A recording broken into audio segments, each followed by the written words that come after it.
The Emerald City of Oz, by L. Frank Baum.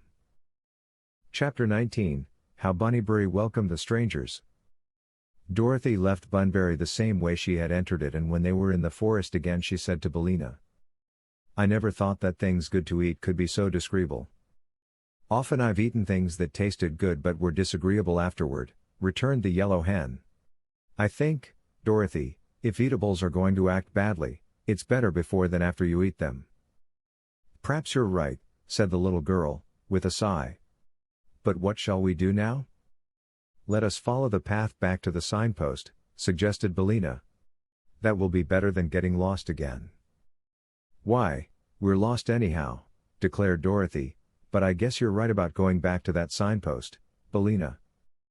They returned along the path to the place where they had first found it, and at once took the other road to Bunnybury. This road was a mere narrow strip, worn hard and smooth but not wide enough for Dorothy's feet to tread. Still it was a guide, and the walking through the forest was not at all difficult. Before long they reached a high wall of solid white marble, and the path came to an end at this wall. At first Dorothy thought there was no opening at all in the marble, but on looking closely she discovered a small square door about on a level with her head, and underneath this closed door was a bell push.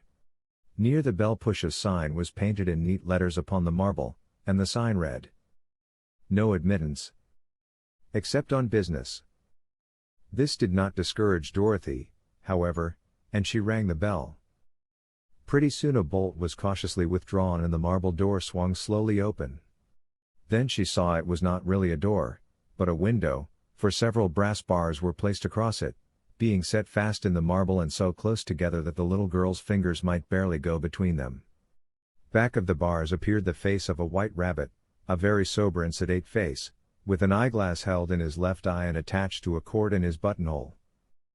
"Well? What is it?" asked the rabbit, sharply. "I'm Dorothy," said the girl, "and I'm lost, and—" "State your business, please," interrupted the rabbit. "My business," she replied, "is to find out where I am, and to—" "No one is allowed in Bunnybury without an order or a letter of introduction from either Ozma of Oz or Glinda the Good," announced the rabbit, "so that settles the matter," and he started to close the window. "Wait a minute!" cried Dorothy. "I've got a letter from Ozma." "From the ruler of Oz?" asked the rabbit, doubtingly. "Of course. Ozma's my best friend, you know, and I'm a princess myself," she announced, earnestly. Ha. "Let me see your letter," returned the rabbit, as if he still doubted her. So she hunted in her pocket and found the letter Ozma had given her. Then she handed it through the bars to the rabbit, who took it in his paws and opened it. He read it aloud in a pompous voice, as if to let Dorothy and Billina see that he was educated and could read writing. The letter was as follows. "It will please me to have my subjects greet Princess Dorothy, the bearer of this royal missive, with the same courtesy and consideration they would extend to me." "It is signed Ozma of Oz," continued the rabbit, "and is sealed with the Great Seal of the Emerald City." Well. How strange. How remarkable. "What are you going to do about it?" inquired Dorothy, impatiently. "We must obey the royal mandate," replied the rabbit. "We are subjects of Ozma of Oz, and we live in her country. Also we are under the protection of the great sorceress Glinda the Good, who made us promise to respect Ozma's commands." "Then may I come in?" she asked. "I'll open the door," said the rabbit. He shut the window and disappeared, but a moment afterward a big door in the wall opened and admitted Dorothy to a small room, which seemed to be a part of the wall and built into it. Here stood the rabbit she had been talking with, and now that she could see all of him she gazed at the creature in surprise. He was a good-sized white rabbit with pink eyes, much like all other white rabbits. But the astonishing thing about him was the manner in which he was dressed.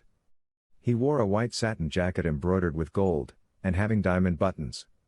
His vest was rose-colored satin, with tourmaline buttons. His trousers were white, to correspond with the jacket, and they were baggy at the knees, like those of a zouave, being tied with knots of rose ribbons. His shoes were of white plush with diamond buckles, and his stockings were rose silk. The richness and even magnificence of the rabbit's clothing made Dorothy stare at the little creature wonderingly. Toto and Billina had followed her into the room, and when he saw them the rabbit ran to a table and sprang upon it nimbly.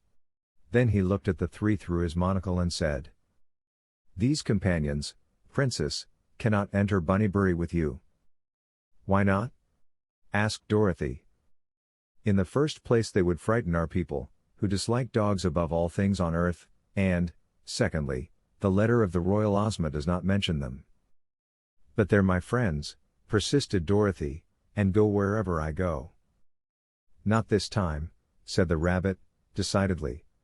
"You, yourself, Princess, are a welcome visitor, since you come so highly recommended, but unless you consent to leave the dog and the hen in this room I cannot permit you to enter the town." "Never mind us, Dorothy," said Billina. "Go inside and see what the place is like. You can tell us about it afterward, and Toto and I will rest comfortably here until you return."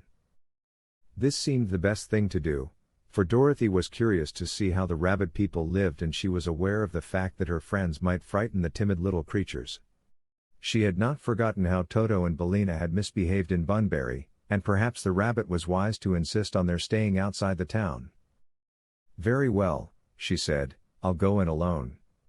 I suppose you're the king of this town, aren't you?" "No," answered the rabbit, "I'm merely the keeper of the wicket, and a person of little importance, although I try to do my duty. I must now inform you, Princess, that before you enter our town you must consent to reduce." "Reduce what?" asked Dorothy. "Your size.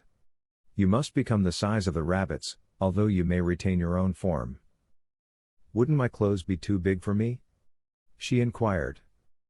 "No, they will reduce when your body does." "Can you make me smaller?" asked the girl. "Easily," returned the rabbit. "And will you make me big again, when I'm ready to go away?" "I will," said he. "All right, then, I'm willing," she announced. The rabbit jumped from the table and ran, or rather hopped, to the further wall, where he opened a door so tiny that even Toto could scarcely have crawled through it. "Follow me," he said.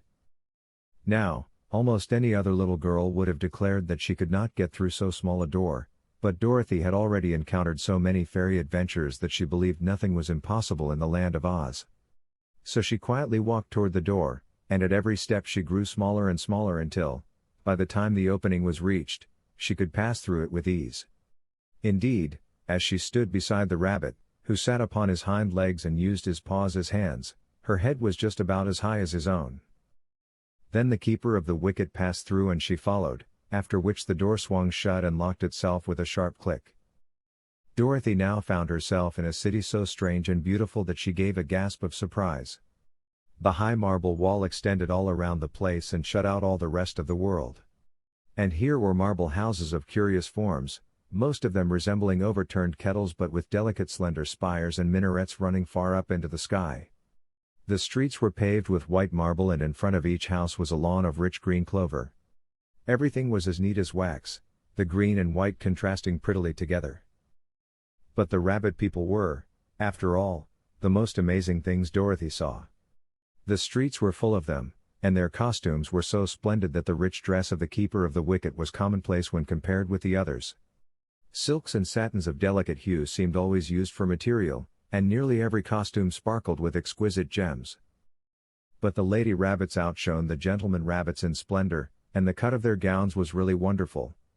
They wore bonnets, too, with feathers and jewels in them, and some wheeled baby carriages in which the girl could see wee bunnies.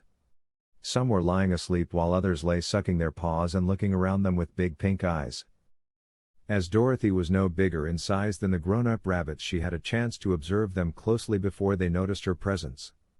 Then they did not seem at all alarmed, although the little girl naturally became the center of attraction and all regarded her with great curiosity. "Make way!" cried the keeper of the wicket, in a pompous voice. "Make way for Princess Dorothy, who comes from Ozma of Oz." Hearing this announcement, the throng of rabbits gave place to them on the walks, and as Dorothy passed along they all bowed their heads respectfully. Walking thus through several handsome streets they came to a square in the center of the city. In this square were some pretty trees and a statue in bronze of Glinda the Good, while beyond it were the portals of the royal palace, an extensive and imposing building of white marble covered with a filigree of frosted gold.